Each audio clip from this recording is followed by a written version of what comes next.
Welcome to Sabbath Collective, a community of people interested in celebrating the Sabbath and pursuing God through a Hebraic worldview of the Bible. We are in the last part of a 3-week teaching called Redirecting Mind Chatter. And tonight we specifically look at envisioning, affirmation, and gratitude. Hey, Beth, great to see you. Shabbat Shalom. Mind chatter is that loop of thoughts that runs round and round and round. And sometimes that makes us feel afraid, especially with what we're going through right now with this virus. There's a lot going on, there's a lot of information, there's a lot of fear.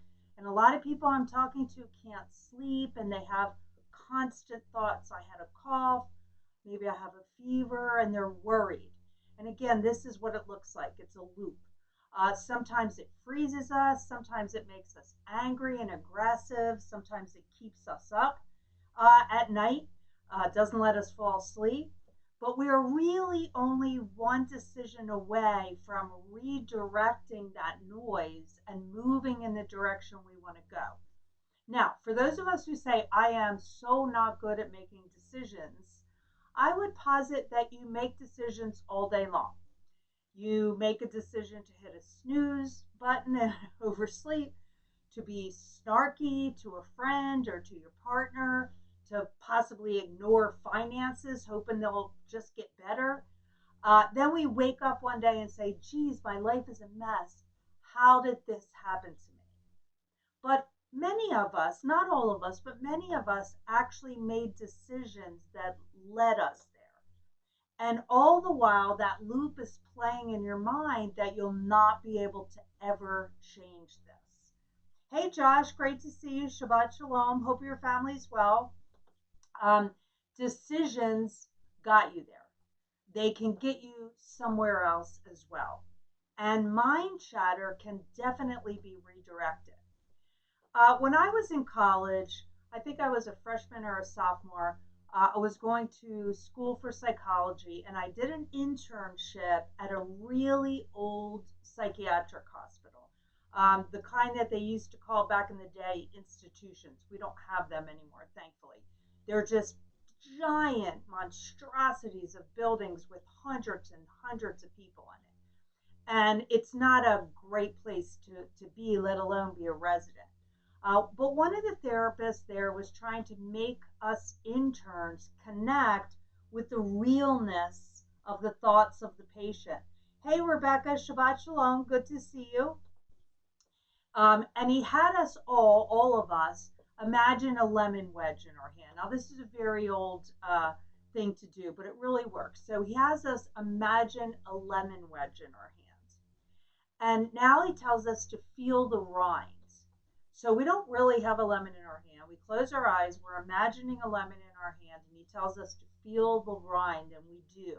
And then he tells us to put the lemon up to our nose and to take a big, giant smell of this lemon, and we do. And then he says, bite into the flesh of this lemon. Again, no real lemon, all in our mind, and we do. And then he asks all of us, how many of your mouths began to water? And all of us, except for one person, raised our hands. So even though there's no lemon, it didn't exist, it was all in our mind, the minute we started to touch it and smell it and then pretend bite into it, our mouths began to water. And so then he asked all of us, where was the lemon? And we all said it was in our minds, which proved his point, the realness of the mind. The power of the suggestion formed an image in the mind that was such a force that it made us salivate. And again, this is the realness of thought. Hey, Diana, Shabbat Shalom. Long time no talk. And now, remember this from the past 2 weeks that we've been going through this. Your brain is designed to save energy, to conserve energy as it saves your life. So your brain is always trying to save your life, to make sure you're safe, to protect you. But it does that in a way that tries to conserve energy because it uses so much. So it makes quick snap decisions. And when you say things like, my job is killing me, Your brain takes that literally and says, uh-oh, oh no, maybe we should get you a nice case of IBS, irritable bowel syndrome, so that you cannot function or go to work. Or maybe you say, this new dating relationship is just going too well and I'm not used to that. I just know something is going to happen. And your brain says, and so it shall. Or you may say something like, I don't have the energy to work on my song or continue my education or get out there and meet new people or learn a new language. It's sucking the life out of me. And your mind says, we don't want that. So how about this? Go to the grocery shop, go to the grocery store and shop, and then maybe take a nice ride in the park. There, that's good for you. That's something safe. You see, we're giving our brain messages and it's following them to save us. And then we wonder, why are we so unproductive? And then start that loop of how lazy we all are, right? We think we have good intentions, but why don't we do what we think we want to do? And again, this is a really interesting, happy Sabbath day to you too. This is a really interesting concept. And Paul said it really well. This is a very real statement. Paul says in Romans 7:15, he says, hey, I don't understand my own behavior. I don't do what I want to do. Instead, I do the very thing I hate. Now, how many of us feel that way, right? The very thing I hate. Paul attributes this disconnect, the things that he doesn't want to do, he does, and the things that he does want to do, he doesn't do. He kind of attributes this disconnect to a battle within between an evil inclination and a good inclination. In Hebrew, those terms are Yetzer Hara and Yetzer Tov, the good nature and the evil nature. Now, absolutely, there can be this selfless, selfish battle going on, but I would also suggest a force that can influence the decision between the two as well.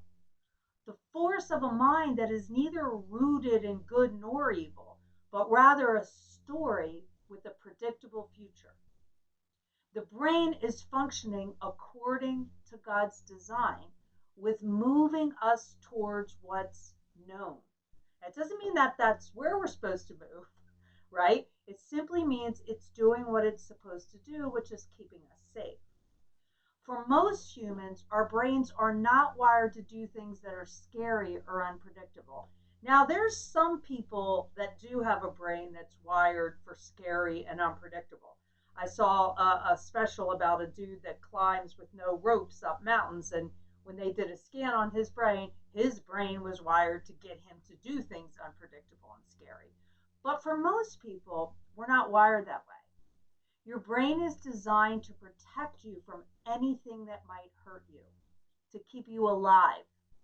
And again, if you missed the previous 2 weeks videos, you can catch up on them where I really go into this function of the brain a bit deeper. But your mind doesn't know the difference between a tiger chasing you and your boss shaming you in a business meeting. It sees them both as life threatening. Your brain loves language and connects to stories and images. It is, and here's the big thing, and again, we've been talking about this, it is emotion based, not logic based. I know we think, no, the brain is for logic. No, it is emotion based, not logic based. So when the brain senses a familiar tension, it hesitates. It starts to filter. It stops, it pauses, it creates doubts. Psychologists call this the spotlight effect, which is really the mind that's magnifying risk. Now, let me give you an example of something I just saw at the park last week with a little girl. So I was at this kind of park in my area in Tampa, and there's people riding bikes and throwing frisbees, and it's a big grassy section. And in this grass are these octagon clay tiles, and they're big. They're about 2 feet. And there was a little girl who was doing a pirouette on an octagon clay tile that, again, is laid on this grass. It's where people would walk. And she was spinning and spinning and spinning, and her feet were just perfect. And she would pose, and then she would do the pirouette, and then she would stop, and she just never went off that little stone, and she just did it beautifully. And there was a ledge by her, and her mom and a friend were talking right by her, and there was a ledge by her, and the ledge was a little bit away, and it was about 2 feet wide and 2 feet high. Now the width was actually the same size as the octagon clay tile she was spinning on. And so she looked over at it. It looks fun. It's 2 feet high. And there was grass on one side and grass on the other side. So if she fell, not a big deal. She looks at that ledge and she walks over and she climbs up and she gets into fourth position, ready to do her pirouette. And her mom shrieks, "No, no, get down. You're going to fall. You can't dance on something that's high. Stay on the ground." Now, again, we're talking about the power of words. The little girl seemed confused. And I watched the whole thing unfold. And she looks at the clay tile she was dancing on. She walks over and looks at it. And she looks at the width of the ledge. It's the same size. And it's only a 2 feet fall, even if she did fall. But again, this mom's words hung out there in the air. You can't dance on something that's high. Stay on the ground. And I watched as that little girl seemed confused, but to deal with the tension, she kind of shook her head and then she downloaded what her mom had told her. Well, thank God Aaron Albano never downloaded any of that, because certainly he couldn't have been in Newsies if he believed that the only place he could dance was on the ground. That little girl who has a heart to dance will have to overcome a mind that may be resisting her if she ever wants to dance on something other than the ground, right? Just because of that one incident. As we've been saying, what the brain anticipates tends to happen, and it then becomes a predictable future. The mind loves what's familiar and what's predictable. Now, for those of you who have kids, you probably really remember this when your children were maybe a little bit smaller, and you go to read them a story, and you read the story, it's the giving tree, and you read the story, and then they both say, again, again, again, same bedtime story over and over and over, and they'll want that same story read 5, 6, 10 times. It's what our brain wants, the familiar and the predictable. And I remember, to get creative, I used to try changing up the words a little with my kids, and they would all of a sudden snap out of their happy place and goes, "No, no, that's not what it says. So read it the right way." The mind loves what's familiar and what's predictable. So if that's what the mind clicks with, then make the positive familiar and the negative unfamiliar. You can override your brain's spotlight effect. Impossible, you say? Well, I'll tell you this, for those of you who do have children, you would jump into a river to save your child. And I'll tell you what, seeing a couple of the others who were with us, you may jump into the river to save somebody else's child who's not even your own. I've seen an abuela, that's a grandma, go out in the middle of the street where there was actual guns shooting in the street because she left her panillo on the stoop, and it was for her granddaughter's quinceanera. And she wasn't going to let it go to spoil out there. See, we can override that protective bias when something is more emotionally charged for us than the fear. That's the power of connecting.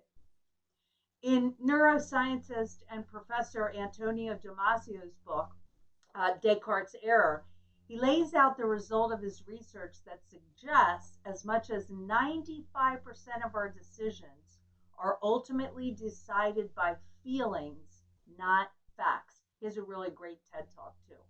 95% of our decisions are ultimately decided by feelings, not facts. And here's an interesting term that he calls us. He calls us feeling machines that think, not thinking machines that feel. And we all oftentimes, we kind of get this turned around and we really believe that we're primarily thinking. So we're trying to use logic to debate our brains into doing what we want. But again, if logic won out, listen, we'd all be millionaires who have perfect relationships, who work for all kinds of social justice and have six-pack abs, right? If logic won out. The pattern of events isn't think, then act, but feel, then act. As a result, the simple reason we don't act at all is that we don't feel it. So here's a quick trick to help us with this. And this has been done for decades, and my sons will tell you I raised them doing this trick. And it's the count backwards from 5 trick to both start and stop. And again, this is the way that the Lord has designed our brains. And so to understand that design helps us to be more effective. So count backwards from 5. So we can do this 5, 4, 3, 2, 1. We can do this with starting rituals, like maybe help you practice a new habit. Like you say, I want to get up and I want to read a chapter of Proverbs, and I want to read a psalm, and I want to meditate this morning. And you wake up and you're laying in bed and you say, man, this bed feels good. And then you do, to help you with starting rituals, 5, 4, 3, 2, 1, and then pop up. Starting rituals help you practice a new habit. If you're sitting in your living room, you just had a really long day, you're really, really tired, you know you have food in the refrigerator, you just don't want to go out there and cook it, and you start to pull out your phone and look at that Uber Eats. But instead, you do this trigger 5, 4, 3, 2, 1, and you pop up and go to the kitchen. It works. It can also push you further than you thought you could go. I do this trick at the gym when I do the elliptical, and the way I do the elliptical is I do like maybe 2 minutes where I just go as fast as I can, and then I go for 5 minutes on the normal, and then I do 2 minutes as fast as I can. Well, right at the end of that time when I feel like I'm going to die at the 2 minutes, I push myself 5, 4, 3, 2, 1, and then I go to the slower. So we can stretch ourselves, we can push ourselves, and we can trigger things that we want to do by counting backwards. Now, they think it's better to count down instead of up because 1 is at the end, right? And 5 is, well, maybe you could keep on counting. So 1 is at the end, and your brain knows the end is coming. You can start and you can extend using counting backwards. Let me see the thumbs up if you've ever worked that before. Hey, Rob, great to see you. Shabbat Shalom. Give our love to Maureen.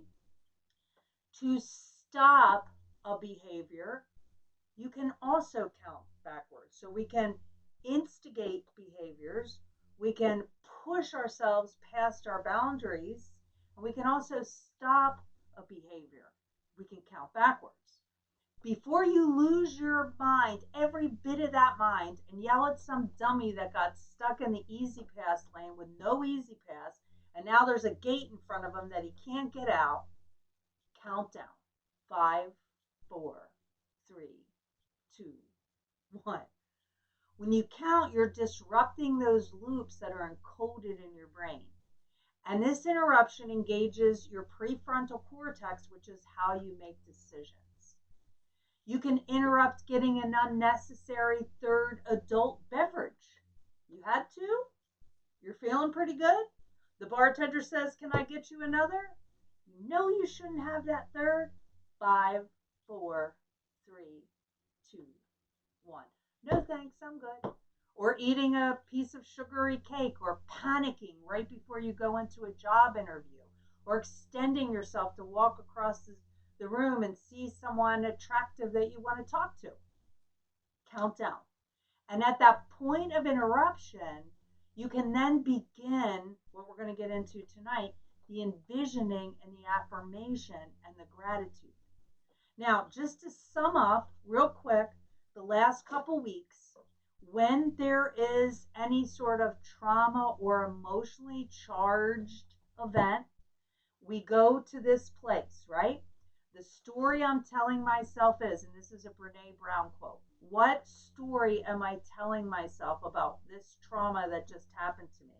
Number two, the lies connected to that story about myself, others, or God are. And again, we did this in the past 2 weeks. There's always going to be lies that your brain will tell you about yourself, others, or God. Number three, the truths that counter those lies are. You're going to say what God says about those things. And number four, connect to those truths through envisioning, through affirmations, and through gratitude. And again, this is where we're going to end this journey. Envisioning. What do I want in my life? Imagine that. Really visualize it. That, and again, if for those of you who don't understand about what vision is, I have a vision series that I've done. It's on this page and you can find it. And I think it's 3 teachings on vision. If you miss that, watch it. It explains what the brain does with vision, but new brain connections are being made in that visualization. And that visualization then becomes your reality. Something your brain believes it will be getting for you. So it will work towards that end. Now, a lot of times people ask me, what if it's not the same vision God has for me? If it's a good thing, and for whatever reason, God doesn't want it for your life, He's going to let you know and you're going to feel uncomfortable about it. If it's a good thing and you say, well, I'm not really sure I heard from God one way or the other. If it's good, go for it. Okay? You're not going to get in trouble because you have vision. In fact, God loves it. I know a woman, and we'll call her Elizabeth, with a story. It's not Beth. Well, with a story of this power of words and images and belief and manifestation. And her mother had her when her mother was 17 years old and dropped out of high school and got a job and lived as a single mother with no partner and with no support, with no family support. And constantly, her mother's words in Elizabeth's ears since she was a little girl, don't get pregnant, it will ruin your life, get a career. And then when Beth became a teenager, a little older, she became sexually active. That's all she spoke about was not getting pregnant. I can't get pregnant. I can't get pregnant. She was obsessed with her birth control working. And she would use several layers of protection to make sure she didn't get pregnant. She did not get pregnant. And when she was 37, she got married. And then she wanted to get pregnant. But for whatever reason, she wasn't conceiving. Although tests showed that she was ovulating and her husband's sperm count was okay, she did not conceive. So this moved them into IVF treatments, and they did not result in a pregnancy. And a lot of emotional drama happened at this point in her and her husband. There was just a lot of things that happened because this is a very intense process. And finally, she was praying and she said, you know, as a little girl, I used to get down on my knees and pray. And I thought, I'm going to do this again. She got down on the side of her bed and she prayed and she said, Lord, just tell me, what am I supposed to do in this? I want a baby, but it's too much. It's too painful. I don't know what I'm doing wrong. Please help me. And so she goes to sleep and a thought comes to her in her dream. She remembers her mother telling her when she was growing up, don't get pregnant, it'll ruin her life. And she realizes that it stuck. And she had flashbacks of her telling her friends and her boyfriend, I'm not going to get pregnant, I'm not going to get pregnant. And then she realized she had programmed her mind to not get pregnant, which resulted in all kinds of sabotaging going on in the process of trying.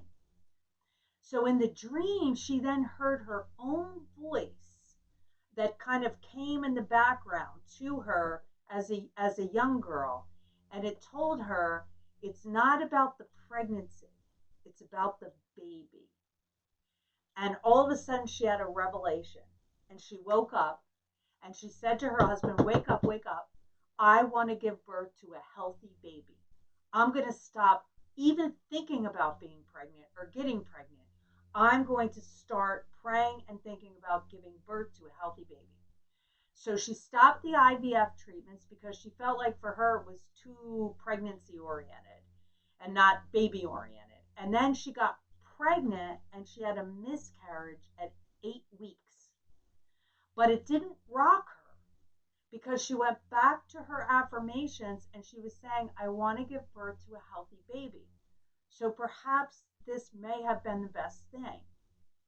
And later, she did give birth. In fact, 12 months after that miscarriage, she gave birth to a healthy baby.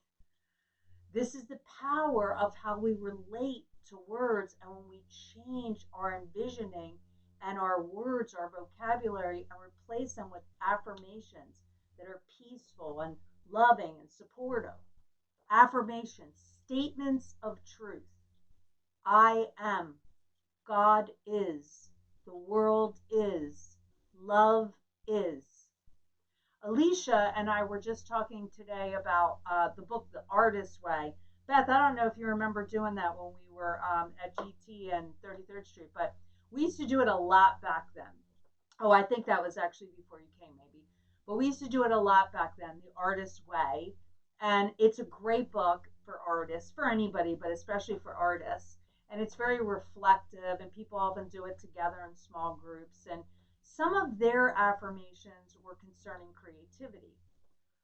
Affirmation 1, I am a channel for God's creativity, and my work comes to good. Affirmation number 2, creativity is the Creator's will for me. Affirmation number 3, oh, Beth remembers that. My creativity heals myself and others. Boy, that's a beautiful one. I'm going to add that to my affirmation. My creativity heals myself and others. These are an example of affirmations. And whatever you're feeling that you're desiring in your heart, write down affirmations. Record them maybe. Listen to them as you fall asleep. Say them if you feel yourself drifting a bit. Affirm, affirm, affirm. Again, this is the power of language. And if you don't believe God has given us language as a power, you have never really connected to the Bible the way it was written. Then after we do that, we're going to tie everything up in a bow of gratitude. We're going to envision, we're going to do affirmations, and then we're going to tie everything up in gratitude. Psalm 107:21 says, let them give thanks to Adonai for his grace, for his wonders bestowed on humanity. This is a perfect example of all this working. I also did a gratitude series, by the way, which is on this page if you want to find that and go into a deeper dive on that. But gratitude connects you in the moment, and it keeps your focus on the Lord, and it keeps your focus in the present moment. The more you are grateful and see all the good that he gives us, the more that you actually see things to be grateful for. So in other words, this is a pattern, it's a habit. The more you notice things that are gifts that you should be grateful for, the more things you notice. The more in the moment you are, the more you observe more opportunities to be grateful. We are people of supernatural creative imagination. Psalm 93:3-4 says, Adonai, the deep. Now listen to the power in this language. The deep is raising up. See the imagery, the envisioning here? The deep is raising up its voice. The deep is raising its crashing waves, more than the sound of rushing waters or the mighty breakers of the sea. Adonai on high is mighty. Can you see and feel that imagery? Right? That's envisioning. That text right there, that's envisioning, that's affirmation, and that's gratitude. And it's really that simple and it's really that profound. Envisioning, affirmations, and gratitude. It's a practice that will change our lives. We're going to close this time together with the lighting of the Shabbos candles. And traditionally, the mothers of the home light the candles, the lights, the Sabbath lights, which connect us to the light of peace and joy and unity. And then traditionally, she encircles her hand around the candles 3 times, which is a gesture that welcomes in the Sabbath. The Lord is our light and our salvation. May his light be felt in this space as the enlightenment of truth and the radiance of joy. Amen. So, in this time, stay safe, stay connected with people, even if you're taking some time by yourself in this time to stay healthy, stay connected with others in whatever way that works for you, and stay in peace. Shabbat Shalom.